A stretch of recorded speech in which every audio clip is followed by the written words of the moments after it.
Salut et bienvenue sur Anakaland. Aujourd'hui, petite vidéo sur l'avenir de la franchise The Witcher. On va évidemment parler des jeux vidéo du studio CD Projekt et des séries de Netflix qui font beaucoup couler d'encre et de salive ces derniers jours, après plusieurs annonces d'Henry Cavill et de la plateforme de streaming. Mais avant de commencer la vidéo, pense à t'abonner et à liker pour aider YouTube dans son boulot de référencement. Tu peux même faire ça pendant le générique.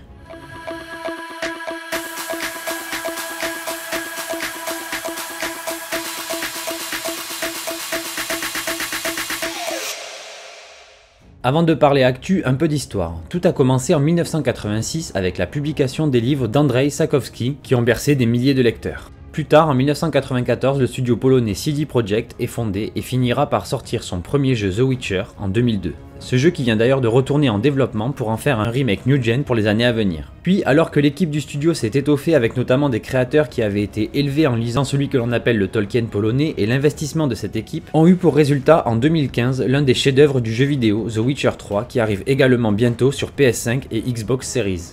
Et pour finir sur les jeux vidéo, il ne faut pas oublier le prochain opus du studio polonais, pour le moment intitulé The Witcher 4, et que de très nombreux gamers à travers le monde attendent avec impatience, dans lequel on ne retrouvera malheureusement pas Geralt, mais un tout nouveau sorceleur d'une toute nouvelle école.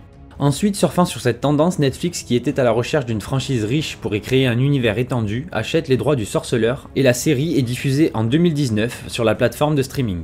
Avec une première saison qui a su séduire les fans des jeux comme des livres, ainsi que les novices de l'univers qui ont pu faire la connaissance de Geralt, évidemment, mais aussi de Yennefer, la magicienne vêtue de noir et de blanc, qui recherche pouvoir et reconnaissance par-dessus tout, ou de la jeune princesse Cirilla, Ciri pour les intimes, très puissante dont le destin est étroitement lié à celui du sorceleur. Cette première saison, bien qu'elle semble en avoir déstabilisé plus d'un avec ses chronologies différentes, mais pas les plus attentifs d'entre nous, a connu un franc succès auprès de son public en globalité et la série a su s'imposer sur le marché de la fantasy. Puis la saison 2 dans laquelle les chronologies se sont enfin rejointes mais où à l'inverse on s'éloigne de plus en plus des livres, avec notamment la mort d'Eskel. Diffusée en décembre 2021, son succès aura été un peu plus mitigé, mais la perspective de la saison 3 en 2023 nous laisse espérer un avenir glorieux pour Geralt et sa clique. D'ailleurs, c'est évidemment son acteur principal qui est pour beaucoup dans son succès. Henry Cavill, connu pour son rôle de l'homme d'acier dans l'univers DC, est un énorme geek, passionné de jeux vidéo et grand fan des livres de Sapkowski, qui s'est battu pour décrocher le rôle de Geralt de Rive, le loup blanc. Un rôle qu'il a incarné à la perfection tant sa volonté de respecter l'œuvre originale fut puissante. Il s'est donc battu pour que la série soit un succès. De plus, surfant sur ce succès, d'autres programmes sont proposés par Netflix, des films d'animation comme Le Cauchemar du Loup ou des spin-offs en live action avec le très attendu Blood Origin qui arrive pour Noël. Et non sans accroc car la série est passée de 6 à 4 épisodes, mais tant mieux si c'est pour plus de rythme et de cohérence, on ne voudrait pas un autre Anneau de pouvoir, et qui est même retourné sur le plateau pour quelques reshoots de certaines séquences. Preuve donc que Netflix met le paquet pour nous proposer quelque chose de bien.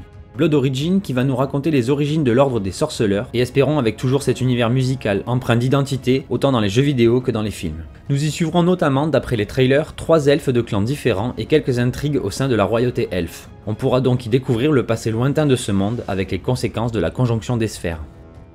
Mais malheureusement cette semaine, deux nouvelles viennent porter le glas de Geralt de Rive et qui pourraient causer l'effondrement de tout le château de cartes qu'est la franchise de Netflix.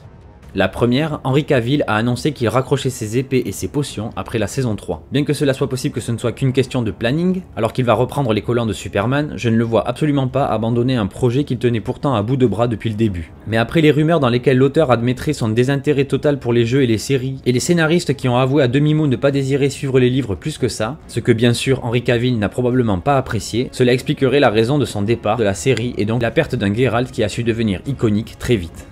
Et la seconde nouvelle, bien pire, il va être remplacé dans son rôle par Liam Hemsworth, le petit frère de Thor, qui est très bien au demeurant mais qui semble bien trop jeune pour jouer un Geralt de Rive aussi crédible que celui de Cavill, qui était, rappelons-le, un grand fan du personnage et cette passion s'est ressentie dans son travail, et je doute que le lien que partage Liam avec ce rôle soit aussi important. Et puis pour une série qui aime autant les ellipses sans pour autant faire vieillir ses personnages, n'est-ce pas Jasquier ? Là ils auraient pu jouer le jeu en lui donnant un petit coup de vieux avec un Mads Mikkelsen ou un Nikolai Coster par exemple pour citer quelques travaux de fans. En marquant réellement une ellipse, avec du coup une Ciri adulte et un Geralt plus vieux, tout aurait pu passer sans problème. Ou alors la série aurait pu partir sur un autre sorceleur comme le fait le prochain jeu, dans lequel on découvrira un nouveau personnage d'une autre école, sans avoir à trahir le personnage de Geralt qui nous a suivis pendant déjà 3 aventures. Mais non, Netflix a bien confirmé que Liam Hemsworth reprendrait le rôle de Geralt de Rive. Ce qui traduit un truc qui ne va pas selon moi dans l'industrie, les acteurs deviennent des objets interchangeables pour les financiers. Mais bon, c'est là un grand sujet qui serait trop long à traiter dans cette vidéo. Et là en plus ils ont choisi un acteur qui semble bien trop jeune physiquement pour jouer Geralt post-Cavill. À moins qu'il ne décide de nous faire une saison sur les origines du sorceleur, qui serait donc plus jeune, comme dans le film d'animation Le Cauchemar du Loup. Et là, cela pourrait peut-être passer, donc on garde espoir que la transition se passe bien, et on aura la saison 3 pour nous contenter en attendant. Toutefois, si à la fin de la saison 3, c'est Henry Cavill qui va se coucher, et qu'il se réveille dans la saison 4 avec la tête de Liam Hemsworth, sans explication, cela risque d'être un peu dur à avaler pour les fans. Car finalement, dans le cœur des fans, Geralt est Henry Cavill, et Henry Cavill est Geralt de Rive, et il sera très difficile de l'oublier.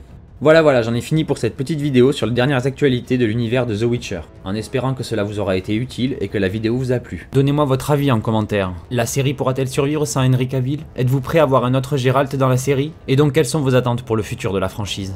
Encore merci, pensez à vous abonner et à la partager, ça fait toujours plaisir. A très bientôt sur Anakaland. Bye.